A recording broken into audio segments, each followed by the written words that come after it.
Bismillahirrahmanirrahim. Halo, Sobat Jokomani Soccer.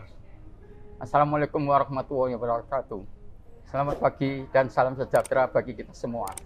Selamat pagi, Om Ferel. Pagi, Selamat Pak pagi. Joko. Ya, jadi gini, Om Ferel. Ini pertandingan kemarin sore yang kami lihat antara Persik dan Persebaya di kandang Persik ya. Itu saya lihat dalam penampilan kedua tim di babak pertama itu cukup bagus, cukup berimbang. Kami memang kelihatannya permainan pun kurang berkembang masing-masing. Tapi dengan main terbuka. Tapi justru di babak kedua itu kok malah Persebaya di menit ketiga di babak awal babak kedua itu sudah kemasukan gol. Akhirnya di menit ke-54 pun juga yang Reva Ardi itu yang bek kirinya Persebaya itu kena kartu merah, 2 kali kartu kuning. Jadi setelah itu baru gol-gol terjadi terus-menerus. Itu bagaimana menurut Ferel dalam pertandingan kemarin sore itu? Silakan. Terima kasih. Jadi kalau kita lihat memang ini kan pertandingan terakhir, sama-sama pertandingan terakhir di putaran pertama ya. Dan kedua tim sama-sama butuh poin sebenarnya ya untuk bisa berusaha untuk merangsek ke mendekati pimpinan klasemen tengah ya. Ya. Jadi dan pada kali ini Persik bertindak sebagai tuan rumah ya. Sehingga dia betul-betul fokus untuk bisa memaksimalkan pertandingan terakhir putaran pertama di depan pendukungnya ya. Jadi ini betul-betul merupakan kesempatan bagi dua tim sebenarnya ya. Dan pertandingan dibuka dengan permainan yang jual beli serangan sama-sama mereka membuat peluang ya. Tapi kalau saya amati karena kita dari awal sering memperhatikan Persibaya ya. Persibaya, fokus ke Persibaya. Kita kan fokusnya ke Persibaya. Nah, Persibaya ini tidak berkembang. Permainannya tidak berkembang. Jadi hampir kita lihat dari pertama dipegang, artinya setelah pergantian ya. Dari kita kan dari caretaker. Menjadi pelatih yang utama sekarang ini ya. Ini kan dia punya 5 pertandingan ya. 5 pertandingan. Nah, 5 pertandingan itu pertama kalah di Madura United. Kemudian dia main home lawan Arema menang ya 3-1 ya. Terus melawan Dewa ketiga ke Tangerang, kemudian home. Kita juga lawan Persib ya. Kalah kemudian away lagi. Jadi artinya 5 pertandingan ini kalah 3 kali, seri sekali, menang sekali. Nah, tapi kalau kita lihat tren permainannya Persibaya sendiri, ini tidak ada progres, cenderung stagnan, mungkin lebih menurun ya. Dalam arti begini, kalau fighting spirit tidak ada masalah ya, dia punya kecepatan, tapi koordinasi di dalam build up maupun di dalam bertahan ini tidak ada progres sebenarnya. Tapi lebih kelihatan lagi, makanya waktu kita pernah bicara setelah lawan Arema itu setelah lawan Arema menang itu saya masih ada harapan lah ya. Tapi saya bilang coba kita lihat karena saya lihat 2-3 kali permainan ini tidak lebih bagus pada saat dipegang Uston. Gitu loh. Ada progres, yang Uston itu ada progres ya. Jadi determinasinya itu agak beda. Nah, tapi makanya waktu itu saya bilang setelah menang lawan Arema, saya bilang kita lihat ya sampai putaran pertama selesai. Betul ya. Memang benar tuh statementnya begitu. Nah, jadi saya bilang kita lihat karena saya masih ragu. Sekarang kita bisa buktikan 3 pertandingan sisa kita 3-3-nya kalah. Dan agak gede-gede kalah. Skornya agak besar. Artinya apa? Artinya kita bisa lihat dari data ya, data statistik ini, dari hasilnya juga. Ini kita bisa lihat bahwa pelatih ini belum paham betul tentang karakter pemain ini. Betul. dia mau langsung ideal seperti ini. Tapi pemain belum bisa mencerna dengan persis apa yang dimaui, cara main bagaimana. Sehingga kalau kita paling kelihatan kemarin, pemain kita tuh ragu. Nggak firm, nggak menyatu.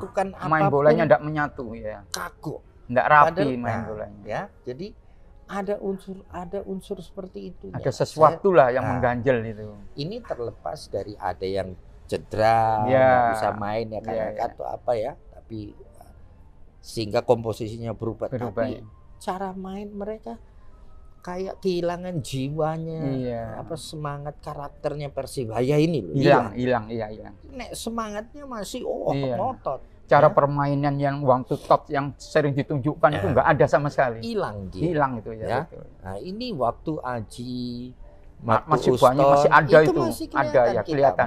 Ciri khasnya ada. Ya, meskipun belum sempurna. Belum sempurna. Karena pemain muda. Tapi kelihatan makin ke sini makin hilang itu. Makin cirinya hilang. Kelihatan. Sehingga kita lihat kayak ini bukan Persibaya, dia main begitu saja, ya. Dan kebetulan hasilnya juga kurang bagus, negatif semua. Jadi kelihatan kesannya seperti kehilangan identitas gitu loh bermain bolanya tuh ya. Jadi karakternya hilang. Karakter bermain Persibayanya hilang. Padahal ini penting. Kalau kita punya klub itu nomor 1 ya itu kan betul, warna sama dengan warna kaos tim. Ya toh, begitu kaos timnya hijau, lambangnya Bajul dan Surabaya, mainnya terus itu. Terserah pelatihnya bagaimana, siapapun pelatih, tapi mainnya begitu. Ya kan? Kalau dia tidak main begitu, lah ini problem sebenarnya. Ada sesuatu itu untuk Persibayanya itu sendiri. Karena apa? Seolah-olah kalau kita orang itu kehilangan jati diri, warna karakternya hilang. Sulit itu untuk mencapai prestasi sulit. Nah, ini yang saya lihat makin ke belakang makin hilang itunya. Dulu masih di depan di awal-awal kompetisi sampai Uston menjadi caretaker, itu masih kelihatan. Meskipun belum sempurna dan hasilnya jelek waktu dipegang Aji ya. Tapi waktu dipegang Uston ini kelihatan. Nah, saya kira ini akan terus mereka bermain lebih lepas, lebih lepas, lebih enak, tapi mereka tahu apa yang harus mereka lakukan. Bagaimana melakukannya, bagaimana menjalankan instruksinya, ya kan? Tapi dia firm. Nah, makin ke belakang, ini kok yang saya khawatirkan ini terjadi, gitu loh. Jadi yang kemarin saya bilang, pada saat kekalahan yang pahit menghadapi Persib itu kan, kita kan timbul pertanyaan yang besar itu. Apa masih bisa bangkit? Nah, cara mainnya. Makanya itu bukan saat itu kita sudah punya pandangan kan begitu. Betul, timbul pertanyaan itu kan. Akhirnya fakta ini, kejadiannya fakta ini kan sekarang, Jadi ya itulah yang kenapa akhirnya terlepas dari kejadian kita main dengan 10 orang. Tapi ini 4-0 lawan Persik. Kita ingat waktu kita di situ Persik tuh ya di bawah juga susah juga tapi pelan-pelan dia naik malah. Sekarang dia di atas kita. Jadi ini menjadi catatan penting pelajaran bagi tim ya untuk persiapan kedepannya, perbaikan ini ya. Jadi ini hal-hal ini tadi yang saya sampaikan. Jadi karakter ini sudah mulai bukan hilang tapi pudar dia. Dulu kita juga mengingatkan kan pada saat mau masa tugas Coach Uston ini mau berakhir, kita juga sampaikan di dalam konten yang sebelumnya itu bahwa ini cukup riskan dengan pelatih yang baru, mungkin memiliki karakter yang berbeda dengan materi pemain yang ada baik asing atau lokal. Yang kedua juga kan sudah kelihatan yang lalu dari transisi Coach Aji Santoso yang di awal putaran pertama itu prestasinya menurun, apa karena faktor macam-macam lah, karena target juga yang tidak realistis dari tim manajemen. Terus transisi ke Coach Uston yang bisa meningkatkan dengan susah payah, dengan berat hati, ya kan? Akhirnya bisa sampai ke tengah atas ya, berada di atas di papan tengah. Papan tengah. Papan tengah, ya, pimpinan papan tengah. Setelah itu dengan pergantian dari coach yang baru ini, Kumba ini, otomatis kita juga masih ragu. Karena faktor ini yang kita khawatirkan kan. Ya. Jadi kita juga tidak tahu bagaimana kualitas pelatih yang baru ini, tidak menjamin loh semua pelatih asing itu akan punya potensi kan begitu. Betul. Karena ini faktor manusianya ini. Ya. Persibaya pemain lokal dan asing ini kan harus dikondisikan dulu kan itu kan. Ya. Akhirnya terjadinya. Itu menurut bagaimana itu masalah itu kok sekarang terjadi demikian ya. Dari transisi yang terjadi itu. Jadi kalau kita lihat tim ini dibentuk bukan atas pemain-pemain senior yang terbaik. Iya. Jadi tim ini dibentuk berdasarkan pondasinya itu pemain-pemain muda yang diproyeksikan untuk menjadi pemain nasional ke depannya. Iya. Jadi awalnya begitu memang. Betul. Sehingga cara penanganan tim pelatih yang lama di bawah pimpinan Aji dan manajemen sudah sepakat bagus bahwa seperti ini. Sehingga skema main yang dipilih itu sesuai dengan karakter Persibaya dan mereka milihnya sudah pemain-pemain yang mempunyai karakter yang sesuai atau masuk dalam koridor yang sudah ditetapkan ya. Dan pemain-pemain ini bukan baru. Ini pemain-pemain sudah beberapa tahun magang di situ. Ya kan? Nah, sebelumnya Rizky Ridho ada, dia keluar terus beberapa lagi ini kan keluar sehingga tim yang tadinya di second layer karena ini berangkat dia masuk ke tim utama. Yang cadangannya yang tim ketiganya ini sudah masuk di cadangan, ya kan? Nah, kalau itu terjadi berarti kan ada penurunan kualitas sedikit ya. Iya, betul. Karena kita mulai baru lagi. Iya, baru ya. Nah, di tengah digantilah pelatih utamanya itu. Jadi kreatornya itu diganti. Tapi penggantinya masih asistennya. Tetap, yang sama. Asistennya ya. Jadi masih tahu kerjaan sejarahnya dari ini koridor yang sama. Betul. Dia tinggal mengoptimalkan. Jadi artinya dia tuning dia nyetel aja ini tidak lakukan perubahan, menggeser sedikit lah kan berhasil itu kan begitu dan ternyata itu kan baik Nah, hasilnya baik. Nah, di paruh ketiganya ini dari setengah putaran ini datang lagi pelatih baru yang sama sekali tidak tahu terlibat di sekian tahun perkembangan Persibaya ini. Tidak tahu dia enggak. Betul, dia juga pernah bekerja di kelompok umur Barcelona dulu ceritanya, CV-nya ya. Tapi beda Barcelona dengan Indonesia. Nah, sekarang dia dimintai tanggung jawab untuk mengangkat prestasi Persibaya. Nggak punya waktu. Dan pemainnya sudah ada, dia nggak ikut milih. Sudah berjalan kompetisi. Kompetisi sudah jalan, nggak ada waktu. Sehingga dia nggak bisa coba-coba lah. Ya, nggak mungkin dia coba-coba, ya kan? Dan kalau mau coba-coba ya mungkin ada risiko. Nah, di masa periode ini dia cuman sekali kalah, sekali menang, kemudian kalah. Semua. Lah ini terus dan yang itu dari hasil, tapi dari segi permainannya saya enggak lihat progresnya. Enggak ada peningkatan. Seolah-olah apa yang sudah dibangun sekian tahun ini, datanglah Gomba, dia akan rubah cara bermain Persibaya ini. Nah, cara bermain Persibaya yang dia rubah ini bukan 10-20%. Kira-kira sudah 50% cara bermainnya. Berat tapi jadinya. Dengan pemain yang dalam sama arti yang ada, gitu loh. Lah ini agak beda. Jadi artinya kelihatan, makanya saya melihat, saya ikuti perkembangannya. Cara bermainnya tuh loh tidak seperti harusnya dia kalau sudah di akhir putaran pertama ini dia sudah lebih firm mainnya. Harusnya lebih pasti ya. Kualitas boleh kalah tapi punya karakter nih, mainnya lebih keluar Persibayanya. Tapi makin kesini makin pudar. Ya kan? Makanya begitu menang lawan Arema, saya masih bilang tunggu dulu. kita lihat progresnya. Progres sampai akhir putaran karena dia masih punya 3 pertandingan lagi. Nah, 3-3-nya itu kalah semua. Dan yang lebih saya prihatinkan, karakter Persibanya hilang.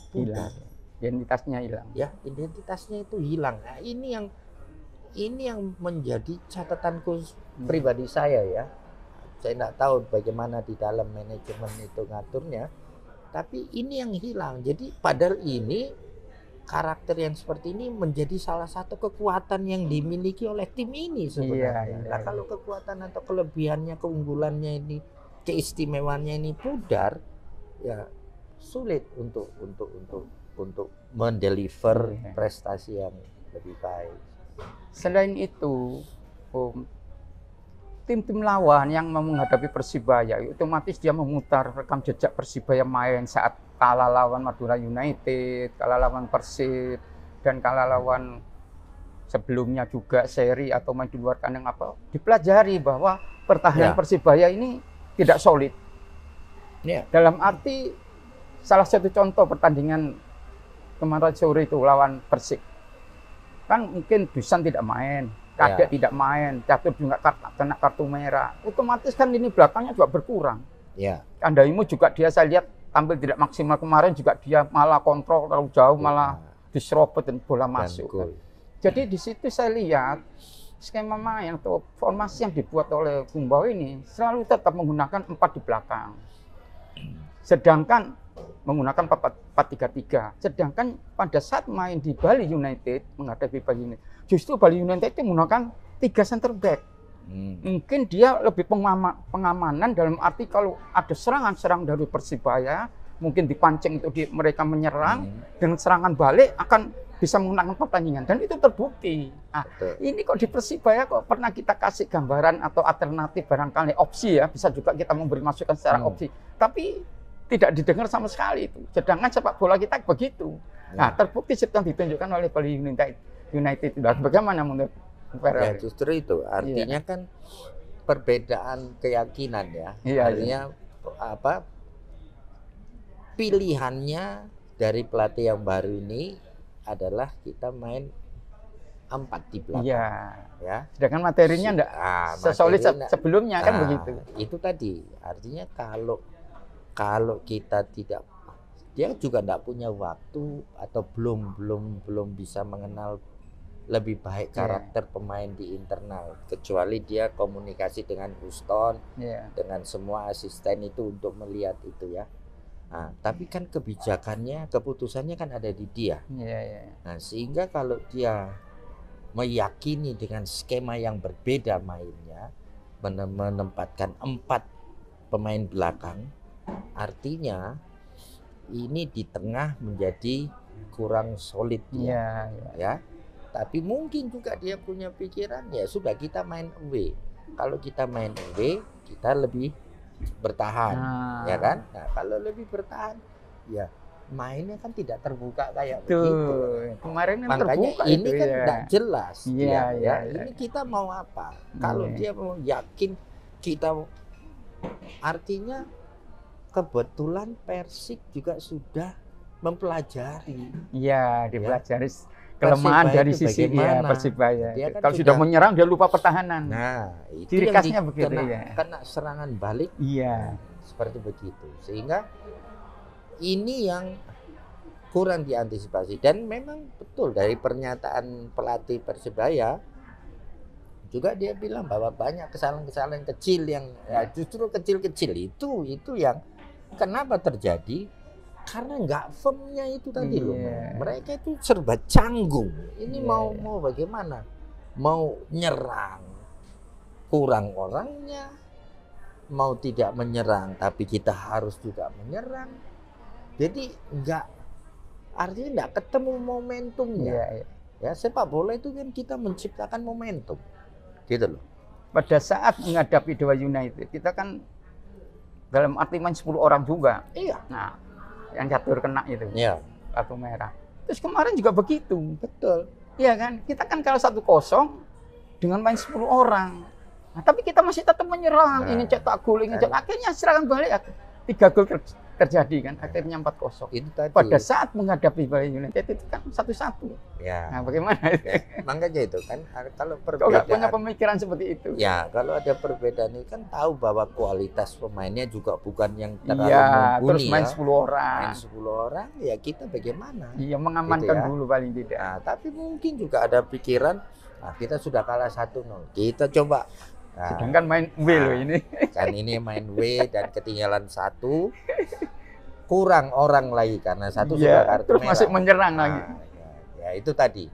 Ya, kadang-kadang kebijakan atau keputusan yang diambil pelatih dalam melihat situasi itu berbeda setiap pelatih ya. Nah, tapi kebetulan ini tidak berhasil ya, dan agak telak 4-0. Ini susah ini kalau lawan Persik pun kita kalah 4-0. Ini berat.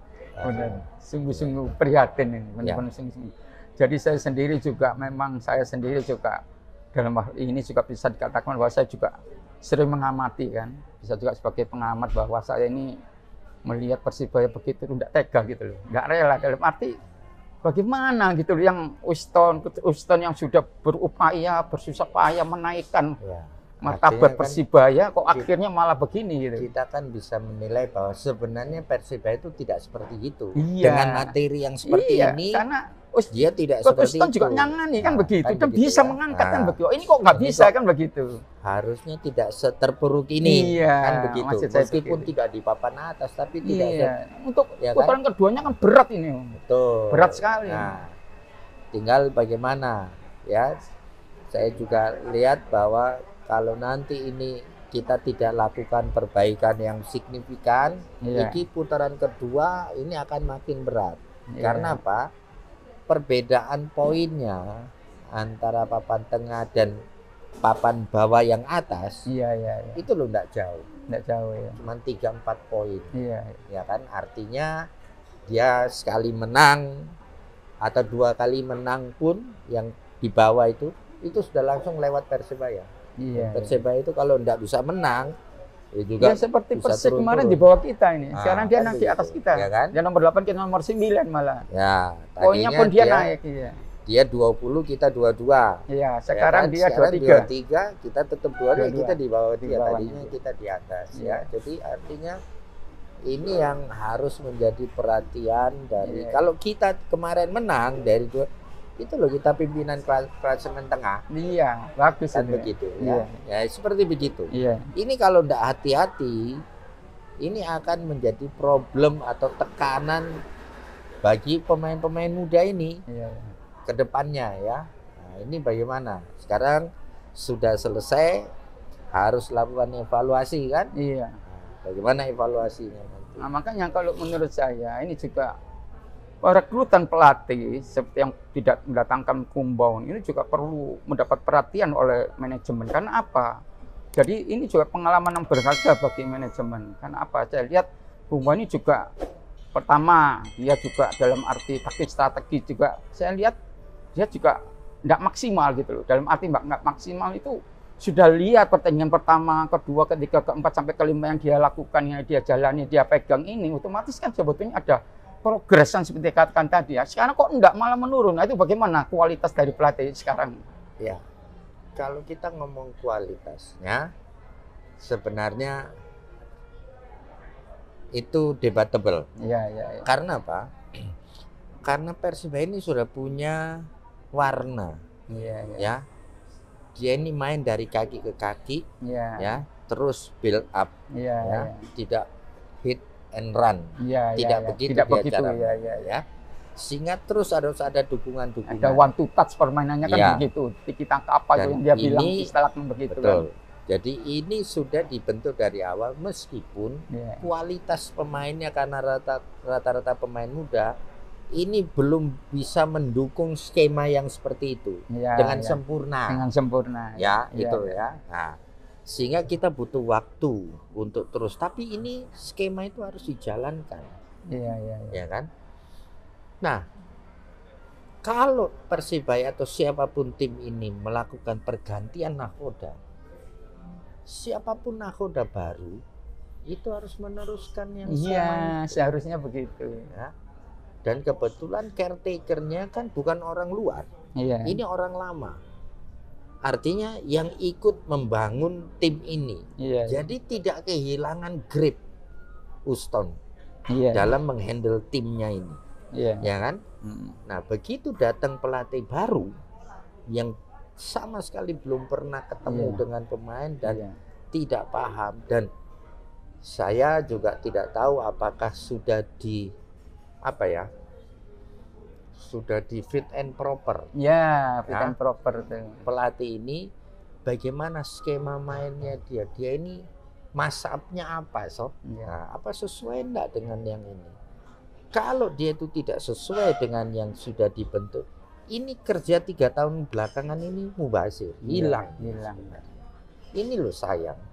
Investasi 3 tahun kayak seolah-olah kita mau bangun rumah, ya kan? Kita nyicil, dapat kita bangun pondasinya. Iya. Setelah selesai nunggu berapa lama, karena lama pekerjaannya sudah sampai tembok naik, ya kan? Begitu sudah pasang rangka atapnya, ini loh merubah bawahnya. Ini turun lagi. Ya kan? Karena tidak sama. Dia bilang, wah ini tidak begini, harusnya seperti gini. Saya lebih baik pemain-pemain ini. Artinya apa? Pemain yang ada dimodifikasi komposisi. Mindsetnya pemain ini, cara main, skema mainnya, dia modifikasi. Pemain-pemain ini belum mateng. Jadi dia tidak bisa serta-merta menerima perubahan yang drastis itu tadi. Nah, tapi ini begitu dia rubah begitu, itu langsung kompetisi. Hasilnya langsung mempengaruhi klasemen, bukan di persiapan, bukan di jeda kayak begini. Nah, ini tapi ya itu tadi, itu risiko kalau you ganti pelatih di tengah-tengah yang tidak tidak sama masapnya dengan filosofi klub itu sendiri. Nah sekarang gini Om, saya lihat Persibaya ini manajemennya ini saya lihat ya dari komposisi atau orang-orang ada di dalamnya itu mungkin dalam arti dia pertama mungkin bukan pelaku sepak bola yang sebenarnya, yang kedua mungkin dia sebagai pengamat atau sebagai orang yang mungkin menyenangi olahraga sepak bola atau bagaimana, akhirnya ditunjuk sebagai seorang manajer atau seorang yang ada di dalam manajemen itu. Nah, apa Persibaya ini tidak perlu orang-orang yang punya wawasan, mungkin mantan-mantan pemain senior, pemain nasional yang senior itu barangkali duduk sebagai barangkali penasihat teknis dalam arti untuk mengatur bagaimana manajemen yang benar itu, yang profesional itu.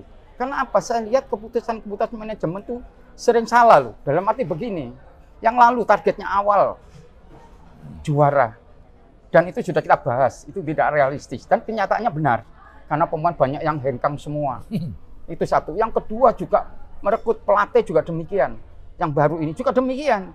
Akhirnya kan apa yang terjadi? Yang rugi kan kita semua, terutama pecinta sepak bola. Bonek-bonek Surabaya ini kan yang begitu antusias, yang senang, termasuk saya ini. Makanya saya pun walaupun saya lihat tim Persibaya kemarin gagal kalau 4-0, saya juga ikut malu, tapi saya tetap pakai Persibaya karena merasa saya ini orang Persibaya, pelaku juga. Pernah di Persibaya junior, senior, apa saya hidup di Surabaya juga kan begitu. Jadi ini penting sekali dari dalam arti harus banyak belajar itu manajemen Persibaya itu. Paling tidak harus bentuk konsultan. Siapa konsultan? Mungkin dari pusat. Mantan pemain senior yang ada di pusat itu kan banyak. Nah, bagaimana supaya apa di dalam ngambil keputusan berikutnya terutama di putaran kedua itu tidak sampai membuat kesalahan yang sama gitu. Tidak sampai membuat blunder gitu loh. Coba itu bagaimana itu analisisnya? Jadi gini ya. Itu tadi saya bilang. Jadi kan di situ kan ada direktur teknik. Ya kan? Kan pasti punya klub itu kan pasti punya direktur teknik. Direktur teknik itulah yang bertindak seperti itu. Artinya orang yang ini belum ada betul, ini. Ya kan? Harusnya kan punya. Jadi artinya klub itu dia harus punya. Mau formal, informal tapi punya. Jadi bisa ngawasi atau gitu sebagai konsultan aja.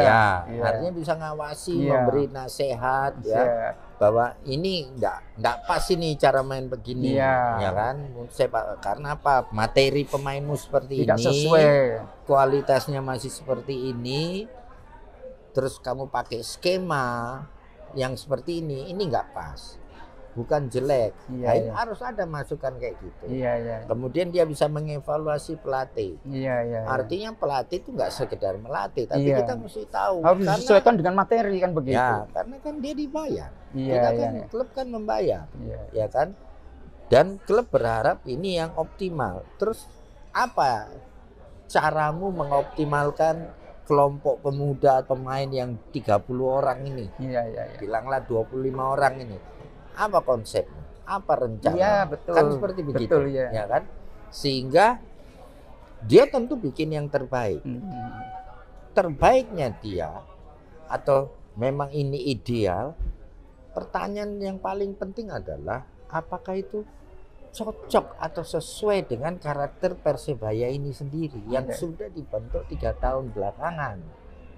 Kalau nanti kesimpulannya ini cocok tapi ini akan merubah total apa yang itu ada risiko. Pertanyaan berikutnya, manajemen mau ambil risiko itu atau tidak? Jadi datangkan pelatih siapapun orangnya ini harus betul-betul diperhatikan apakah sesuai dengan apa yang sudah fondasi yang kita buat. Direktur teknisnya itu pentingnya gitu di situ ya kan? Mau nanti dilengkapi dengan analisa data untuk tim departemen tim analisis itu kan, itu kan melengkapi betul. Tapi poinnya adalah ini decision maker yang direktur teknisnya tadi itu sesuai enggak ini yang dijalankan dengan apa yang kita punya gitu loh. Sebagai contoh begini misalnya kita mau bangun rumah di daerah panas. Pertanyaan nomor 1, yuk mau pakai AC atau enggak? Kalau yuk pakai AC, enggak usah terlalu tinggi. Rendah saja. Normal saja. Tapi kalau enggak mau pakai AC, tinggi. Harus tinggi. Karena ada sirkulasi. Supaya sirkulasinya. Nah ini kita mau apa? Jadi jangan sudah bentuk pakai AC. Begitu kita bikin rendah, terus enggak pakai AC, ya jelas kepanasan. Itu enggak sesuai. Seperti itu gambarannya. Jadi kita terserah kita mau pilih yang mana, itu kita kok, artinya manajemen Persebaya yang menentukan. Makanya di klub-klub dunia pun yang maju, mau Ajax, mau Barcelona, mau Real Madrid, itu sama-sama bagus presnya, tapi punya karakter sendiri-sendiri. Beda. Mau Manchester United, mau Manchester City, mau Bayern Munich, mau Paris Saint-Germain, atau itu mau AC Milan itu klub kayak gitu sekarang di ranking di bawah dia kan begitu. Itu tapi mereka punya karakter sendiri gitu loh, sehingga siapapun yang direkrut di dalam tim, mau di pelatihnya, mau di asistennya, mau di pemainnya, itu punya cara pandang atau skema bermain yang sesuai dengan AC Milan punya atau Bayern Munich punya. Dalam hal ini harus sesuai dengan Persebaya. Jadi tidak bisa sembarang pemain baik yuk masukkan di sana. Belum tentu cocok cara mainnya. Nah ini yang seperti itu. Ini saya lihat dengan keterpurukan Persebaya saat ini, apalagi menghadapi Persik yang dalam arti yang sebelumnya di bawah kita, banyak pemain yang jadi korban loh. Dalam arti begini, salah satu contoh Reva Ardi, ini pemain baik ini, paling konsisten saya lihat, sampai kena kartu merah. Karena apa ya? Karena tim kan, korban dari tim itu. Betul. Yang kedua, artinya Hernando. Yang saya sebelum sampai Hernando. Eva Ardi. Ini kan dia kedua kali kartu kuning ini pelanggarannya tidak signifikan. Betul.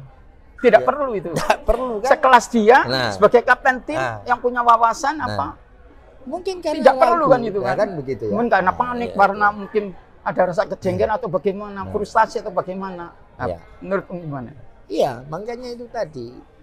Nanti kan kita tadi sudah disebut Hernando juga kan. Akhirnya dia ragu karena ini kan main tim. Hernando itu kalau dia tidak firm dengan ini, dia akan berusaha sendiri. Jadi dia ragu-ragu dengan lini belakangnya kan. Sehingga keputusan ini sering salah. Mau keluar, mau enggak. Timingnya nggak pas lagi sudah dia. Timingnya pasti karena begitu. Korban dari permainan teman-temannya. Hernando, semua pemain lainnya juga begitu. Saling kagok gitu. Yang saya lihat kelihatan betul ini kenapa begitu. Jadi kalau kita lihat semangatnya bermain, punya fighting, tapi enggak nyambung. Secara psikologis enggak memungkinkan. Kita kurang enak melihatnya karena tidak harmonis itu loh. Ya, pemain yang bagus. Bukan berarti mereka ada masalah salingnya. Enggak. Tapi gerakannya yang gerakan supporting itu tidak terlalu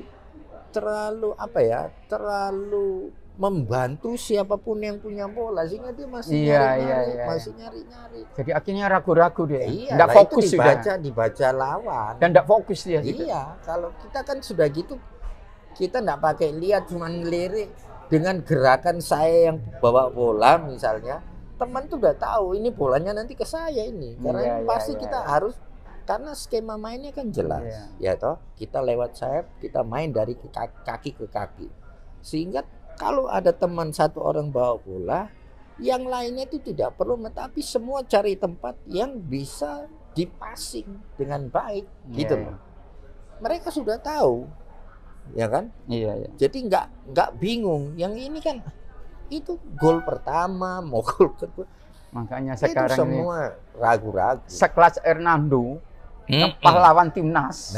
Isi game apa? Betul. Kemasukan 4 gol seperti itu.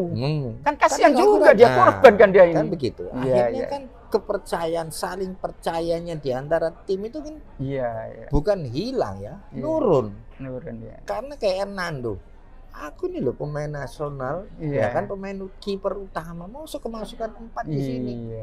Nanti dia berpikir, gue mesti keluar dari Persibaya. Karena di depanku tidak menunjang, kan jelek nama saya. Ya saya cari tim yang belakangnya kuat supaya naik lagi namanya. Akhirnya jadi begitu. Ini bisa seperti begitu. Ini salah satu dampak kalau kita tidak bisa memperhatikan dengan baik itu.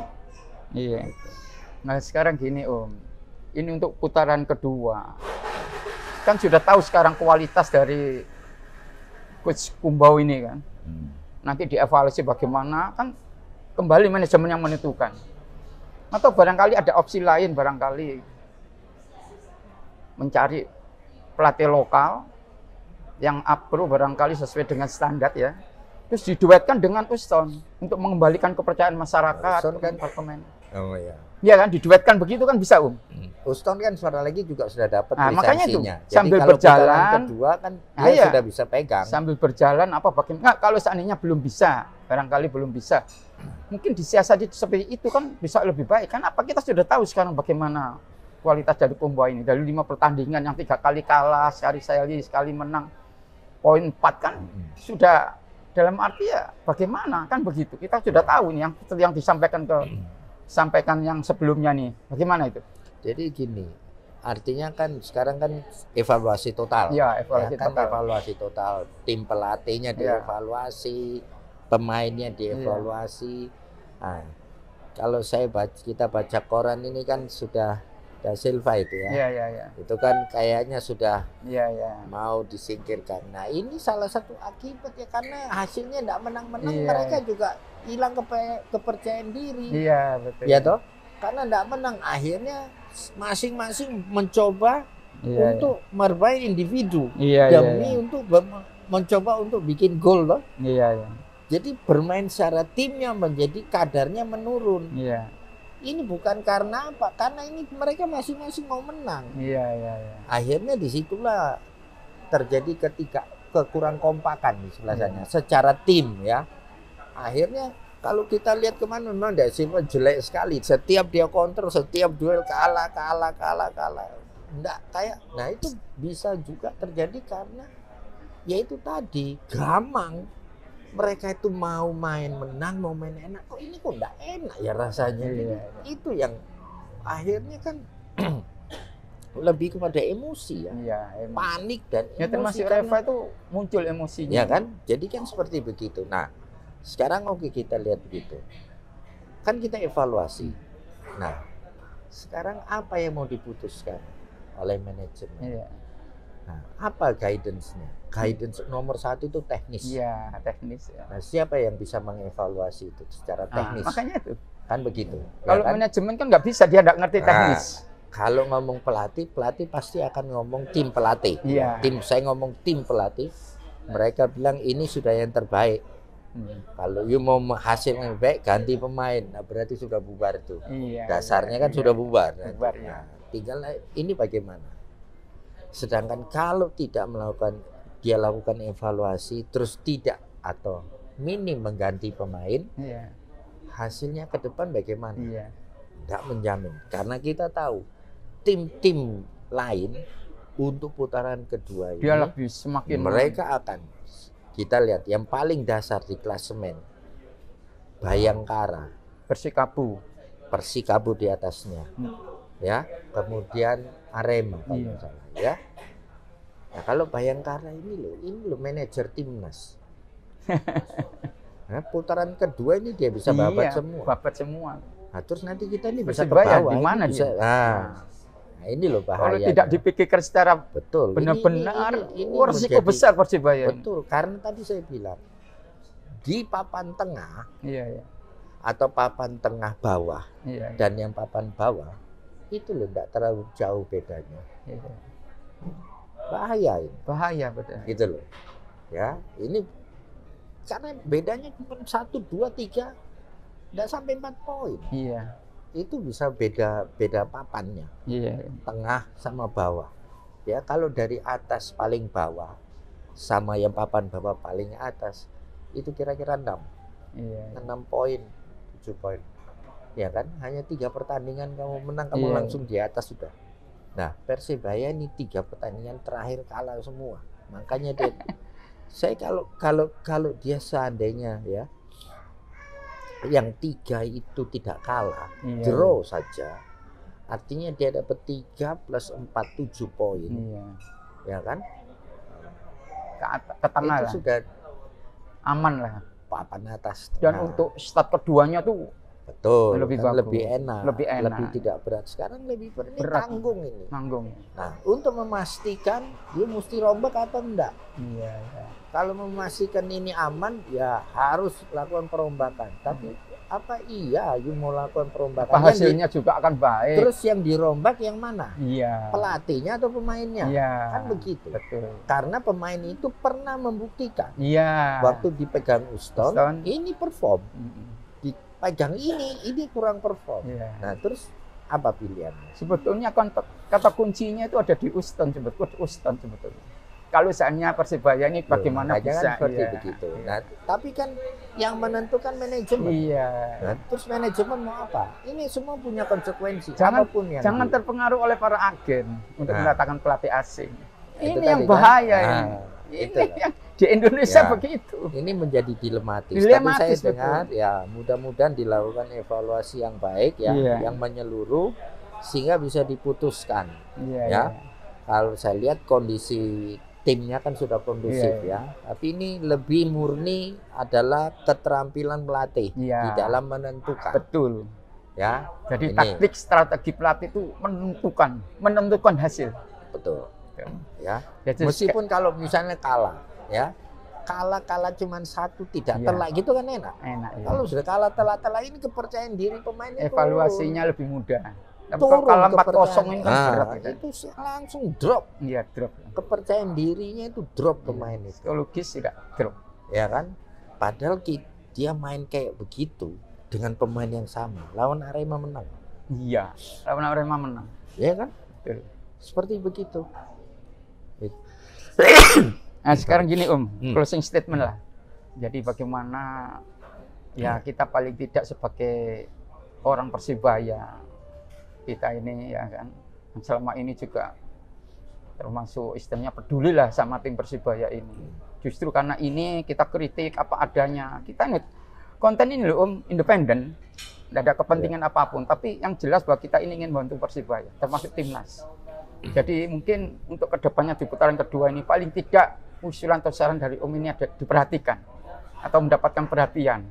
Paling tidak ada pertimbangan lah bagaimana Persibaya kedepannya. Silakan Om.